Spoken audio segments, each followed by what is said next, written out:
Ma tegin video sellest, kuidas saab lihtsasti Endermani tappa, kuid tegelikult on sellest lihtsam võimalus, mis töötab peaaegu kõikide moobide peal, kui sa tahad neid tappa. Sa võtad 3 plokki ülesse, vaatad Endermani silma ja siis hakkad teda tapma.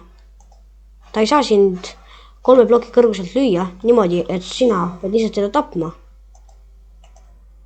Kuid siis, kui sa kükitad, nagu te nägite, siis ta sai sind lüüa. Seepärast kükitamist ei ole mõttekas teha. Nii on ka enamuste teiste moobidega. Nad ei saa sind 3 ploki kõrguselt lüüa nii, et sina pead neid lihtsalt tapma. Kuid kõige rohkem kasutatakse seda viisi Iron Golemitega. Nad ei saa sind 3 ploki kõrguselt lüüa ning juhul, kui nad sind maa peal lööksid, sa sureksid 2 hoobiga ära.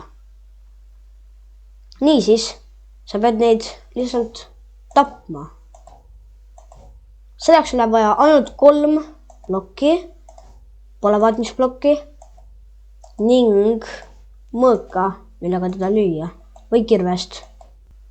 Te võite kommentaaridesse panna, millest ma võiksin järgmise video teha, et mul ka endal oleks mõtteid.